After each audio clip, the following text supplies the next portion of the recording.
This is Anita, the Global Trade Gal, and today we're going to talk about how do you find somebody to overseas to produce your product or to be able to produce your product ideas. I had a conversation this last week with a friend of mine who was looking to be able to produce some accessories for musical instruments.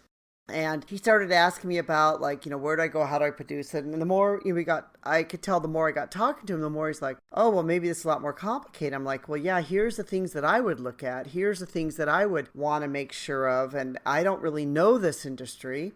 And so, the funny thing about a lot of industries is from the outset, or for people that are not in it, that are looking in, it can seem like, oh, this must be really easy to produce. Take, for example, something that we produce like a lamp.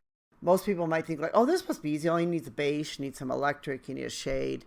But when you get really down to it, it's very, very technical and quite complicated, with all the testing, the UL parts, how, what type of parts need to be done, the switches, the shades, and how large the shade can be, and all these other things that a lamp needs to be able to do to perform, to be able to get in the United States, UL label, or the label for Britain, or the label for Sweden, or the label for wherever it needs to have the label for. And so actually, for something that could seem by someone who's not in the industry as very easy, can actually be quite complicated and quite technical. So if you're looking for someone to produce your product overseas, I think there's a few things that you can do. First of all, find an agent or someone who knows the industry. And just because somebody's in China, this doesn't mean they're going to know Vietnam, or someone's in Vietnam, they're not going to know China, or someone who's in India probably doesn't know Africa. And so, it really needs to be somebody who is there on the ground where you're looking to manufacture or to produce something. A good agent would be someone who knows the industry. They're in the industry, that they are somebody who probably isn't all over the place, who's not saying, I can do widgets, I can do baskets, I can do lamps, I can do this. And the reason why I say that is because, again, it goes back to the technicality of most products are a lot more technical to produce than what someone realizes. For example, take baskets. We do baskets. When you're doing a basket, there are things you need to look at. How is it going to be treated? Is it going to mold? What type of material is being used? Is it going to be able to withstand certain things? Those are all things that you need to be able to understand. And yes, a good manufacturer will understand them, but at the same time, it's good for you to have the backup knowledge to really know what is being bought. So a good buying agent would know your industry. They would have the local knowledge, that they would really have the knowledge to be able to understand what is going on. They would live overseas if they're a foreigner. Like, for example, I'm living overseas. That's one reason why I'm overseas, is because my work is overseas. And basically, in order for me to do what I need to do, I pretty much need to be able to be overseas. They, should be quality focused. You want someone who's going to be able to understand quality, and quality is going to be an important part of what they do.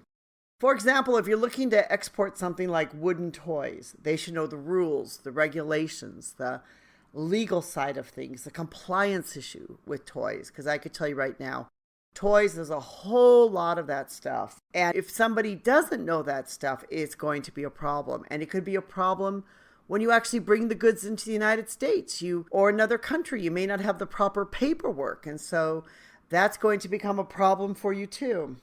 Another way, of course, is you can attend trade shows, but what's happened lately with this COVID-19 is it's gotten harder and harder for the trade shows, because it used to be everybody went to the trade shows, everybody met people at the trade shows, and there were a lot of people that's all they did. That's the only way they sourced, was through the trade shows. And actually, last few years, trade shows have been empty, and a lot of factories that depended upon trade shows have not been doing so well, because, it's become less and less because of this. And I don't know what the future of trade shows are going to be. I don't know if it's going to be that suddenly trade shows are going to burst again and everyone's going to want to go to a trade show. Or I think it's going to be probably somewhere more in a happy medium where there's still going to be trade shows, but they're not going to be as essential as some other things. Because first of all, trade shows are extremely expensive for a person to show at the show. it's a huge investment. So you have to be able to look that you're going to get back your investment somehow. So that's one of the main things. And so, for a show to really be viable, it means that who's ever conducting the show has to be able to bring the people in, and they have to be willing to pay the money and have the samples and have the staff there and, all the other things. And then the buyers need to be able to want to come in. So, trade shows are absolutely huge. Another one is there's a lot of, business to business websites such as Alibaba. My experience is that I have not always found the best suppliers on Alibaba. And a lot of the really good factories I know are not on Alibaba. So there again, it becomes, where it becomes knowledge of someone And I'm talking about that in China. I've seen some huge factories, huge, very good, top quality, who are not on Alibaba. So you should not make the assumption that just because, somebody is not on Alibaba, that they're not big and they're not good.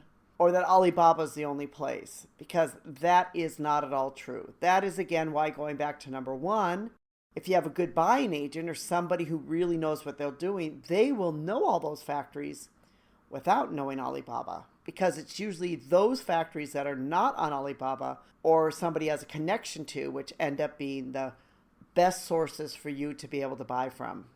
And also, too, some of the factories that are in Alibaba, too, though it's gotten better over the last few years, especially with the China factories, but a lot of them require huge amounts of quantities. So if you're looking to buy a little bit less, it becomes harder to find them on Alibaba. The other thing, of course, is through Google search and other search engines. One of the ways that we've been doing a lot of things is through blogging lately, where people I've been able to find us through blogs, podcasts, other ways of marketing like that.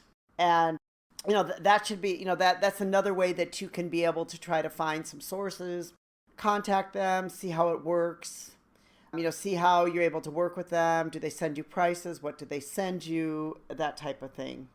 And the last one is you can contact your trade office or your embassy or other trade organizations. If you are American, don't expect the commercial office at the U.S. Embassy to help you with any of your trade inquiries, because the commercial office at the U.S. Embassy is all about bringing American companies into another country to invest there than it is about trying to help export product to be sold in America. But there are some Chamber of Commerces that may or may not have some contacts. But some of the other embassies, some of the European embassies might have some staff or others that can help you. But there again, it becomes like, how well does the embassy staff really know your industry? Like, do they know it well enough to really find you the best contacts, the best people, the best of what you need? And usually for me, I found the answer is probably no, especially if it is a complicated product.